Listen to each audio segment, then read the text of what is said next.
Today on Deep Dive, we're going to be looking at Marvel Comics' The Amazing Spider-Man number 67. Has Mysterio finally beaten Spider-Man? Find out inside today's issue.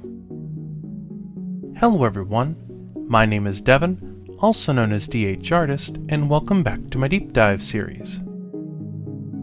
Today we'll be continuing the adventures with our friendly neighborhood Spider-Man, and if you missed my Deep Dive coverage of his other issues, I'll link to them in the video description below. Even though I hadn't read this issue in ages, I remember sitting in the theater during Spider-Man Far From Home thinking, man, they really captured the comic book style of Mysterio. He's a villain they really had fun with, and who knows, maybe still will. Now even though this can be viewed on your phone or computer, try casting it onto your TV so you can really see the detail and quality of the issue. Remember that since each book is from my own collection, you can expect their conditions to vary.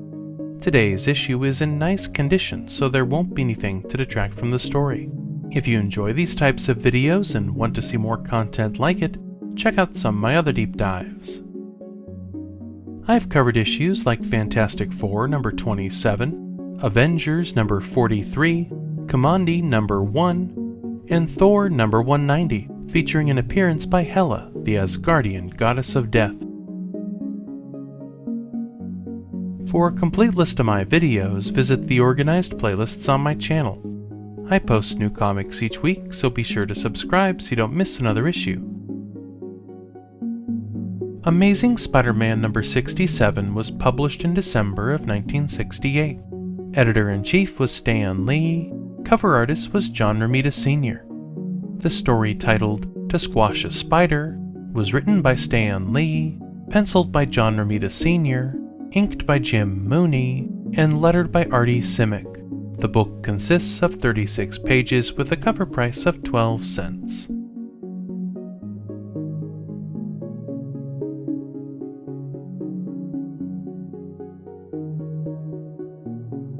Our story today picks up where we last left off. Spidey appears to have been shrunken by Mysterio and placed in a miniature amusement park.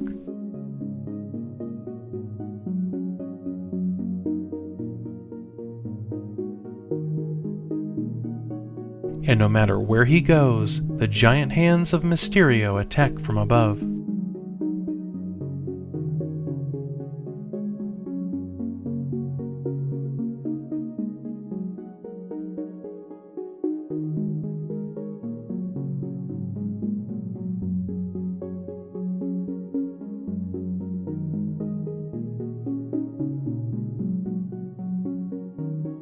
Of course, that's not all Mysterio has planned, for when Spidey takes refuge inside one of the amusement buildings, he finds himself trapped in a room full of mirrors, slowly closing in on him. And almost like extrasensory perception, Aunt May awakens from a nightmare, worried that Peter could be in some sort of danger. Some of the fun advertising found within this issue is a full-page ad for Boys to Sell Grit.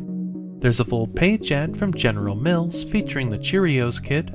In the Shop by Mail section, you could order a Fox mini bike starting at $79.50. And near the back, there's an ad for the second issue comic magazine starring the spectacular Spider-Man. A short time later at the Parker home, Aunt May's doctor advises her to stay in bed. And across town at the Daily Bugle, Jameson is frustrated that there have been no new sightings of either Mysterio or Spider-Man. Meanwhile, catching back up with our web-slinger, Spidey is able to use his webbing to slow down the encroaching mirrors.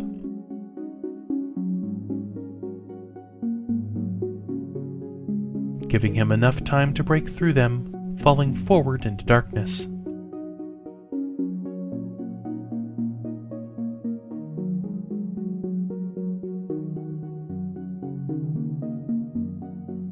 As Peter falls through the darkness, he quickly finds himself confronted with various traps, each one more dangerous than the last.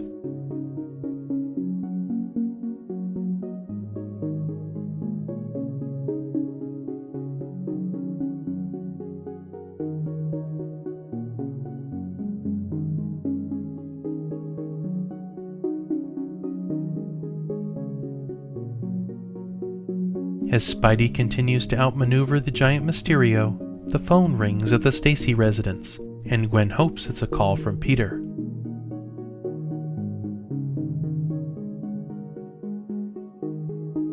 However, the caller is only Joe Robertson from the Daily Bugle, checking to see if Captain Stacy had any updates on Spider-Man or Mysterio.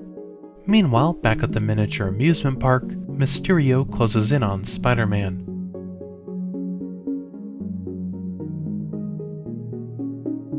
But when Spidey draws closer to the giant Mysterio, he discovers it's only an illusion, figuring the trick began when Mysterio first showed him the tabletop theme park, just before knocking him out. Then, climbing to the highest point, Spidey breaks down a facade, revealing Mysterio at the controls.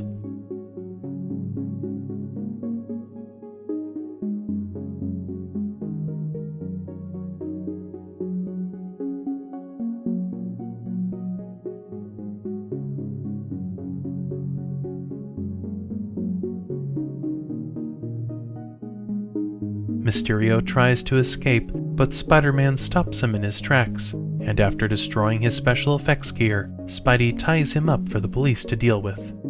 And as Spidey heads for home, he comes across a student protest at Empire State University, but that adventure will have to wait until the next issue.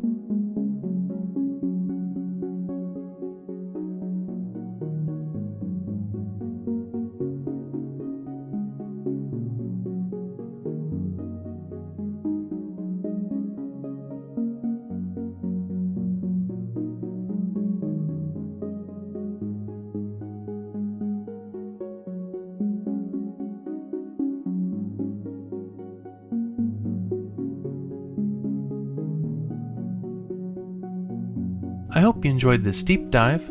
If there's a particular issue or comic you'd like me to flip, drop it down in the comments section and I'll see if I can add it to my pull box.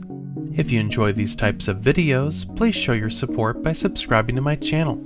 As always, please consider liking and feel free to share this video. And until next time, deep divers, thanks for watching.